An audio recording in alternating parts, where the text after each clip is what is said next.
Nous sommes en 2023, à Funchal, sur l'île de Madère. Cristiano Ronaldo, la légende du football, décide de faire une visite surprise à son ancien lycée, le lieu où tout a commencé. Il s'attend à une vague de souvenirs.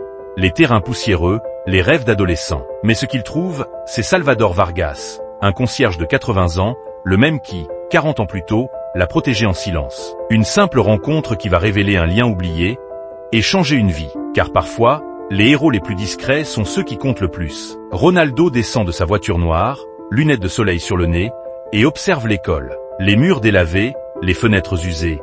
Presque rien n'a changé depuis les années 80. Son assistante, Carla, le presse. Cristiano, on est en retard. Tu as un gala à Lisbonne ce soir. Ça ne prendra pas longtemps, répond-il, un sourire en coin. Il entre dans l'école, laissant les souvenirs l'envahir. Là, la salle où il séchait les cours. Là, le coin où il jonglait avec son ballon à la récré. Il longe les couloirs, effleure les murs, quand un bruit attire son attention. Une serpillière qui frotte le sol. 52 ans, plus longtemps que Ronaldo n'a vécu. J'ai suivi ton parcours, dit Vargas. Les buts, les trophées. Je raconte aux élèves que je te connaissais gamin. Certains ne me croient pas. Ronaldo sent une pointe d'émotion. Cet homme l'a vu, l'a aidé, et il est toujours là, usé par le temps, les genoux douloureux, un salaire de misère. Vous devriez être à la retraite, insiste-t-il. Les jeunes me gardent en vie, répond Vargas, une main sur le cœur. Une cloche sonne, il ramasse son seau. C'était bon de te revoir, Cristiano. Ronaldo l'observe s'éloigner. Ses mains noueuses, ce dos courbé. Il ne peut pas le laisser comme ça. Monsieur Vargas, un café, ça vous dit? Le vieil homme hésite, puis sourit. Pour toi, bien sûr. Donne-moi 20 minutes. Ronaldo texte Carla. Lisbonne attendra. Quelque chose de plus important. Il patiente, l'esprit en ébullition. Cet homme mérite mieux. Dans un petit café près de l'école, Ronaldo sirote un espresso. C'est meilleur que je pensais, dit-il.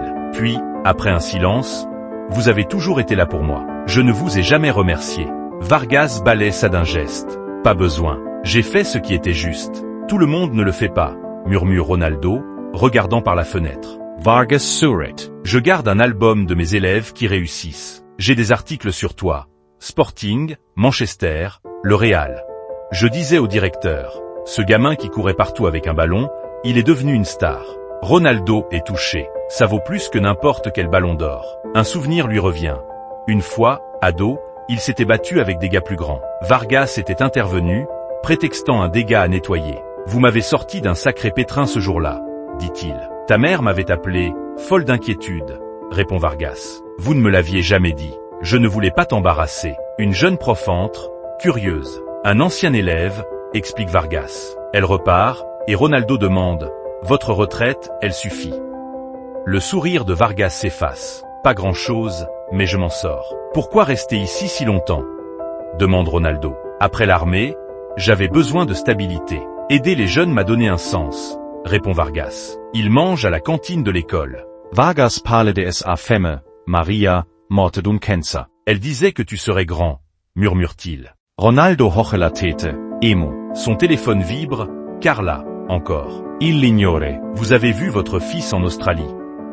Non, trop cher, mais on s'appelle. Des élèves passent, chuchotent en le reconnaissant. Ils savent qui vous êtes, dit Vargas. Ils pensent me connaître, rectifie Ronaldo. Mais ce n'est pas le cas.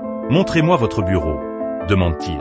Vargas l'emmène dans un réduit près de la chaufferie. Une photo de Maria, une de lui en uniforme. Un registre en cuir. Ouvrez-le, dit Vargas. Ronaldo lit, des notes sur des élèves, des gestes simples qui ont compté. Puis, une entrée, 1988. Gamin maigre, fou da faute. Des brutes lui ont pris son ballon. Je l'ai retrouvé, rendu. Il rêve grand, il ira loin. Ronaldo referme le livre, bouleversé. Vous m'avez vu quand personne d'autre ne le faisait. Montrez-moi l'école à travers vos yeux, dit-il. Vargas lui fait visiter les coins abîmés, les réparations de fortune. Au gymnase, Ronaldo prend une serpillière. Les élèves hallucinent. Cristiano Ronaldo nettoie avec le concierge. Mais il voit la douleur dans les genoux de Vargas. VA Blesher. Trop cher à opérer, avoue-t-il. Ronaldo s'arrête. On va arranger ça. Dans sa voiture, il passe des appels. Salaire, pension, coûts médicaux. Puis à son avocat. Je veux une fondation pour les héros oubliés des écoles. Budget, 50 millions d'euros. 3 semaines plus tard, Ronaldo revient à Funchal avec son équipe. Dans le bureau du directeur, Il annonce « Je crée la Fondation Vargas, 50 millions d'euros. Pour les concierges, les cantiniers, ceux qui tiennent les écoles debout. Silence choke. On rénove l'école et on crée un poste, responsable des bâtiments. Mentorat, compétences pratiques. Monsieur Vargas, c'est pour vous. Les larmes aux yeux, Vargas balbutie. Pourquoi moi? Parce que vous m'avez vu, répond Ronaldo. Il y a 40 ans, vous avez cru en moi. 2 mois plus tard, après une opération réussie, Vargas marche sans douleur. L'école a un nouveau centre, le Vargas Ski Hub. Lors de l'inauguration, Ronaldo révèle. Vargas a gardé mes dessins d'ado, des plans de crampons. Ça m'a inspiré une nouvelle ligne chez CR7. 5% des revenus iront à la fondation. La foule applaudit. Vargas murmure un secret à Ronaldo, un dernier twist qu'on ne saura pas, mais qui le laisse sans voix. Voilà l'histoire de Cristiano Ronaldo et de l'homme qui l'a sauvé dans l'ombre. Une leçon. Les héros ne portent pas toujours des capes, parfois juste un balai. Qu'en pensez-vous? Laissez un commentaire, abonnez-vous, et à bientôt pour plus d'histoires vraies, ou presque.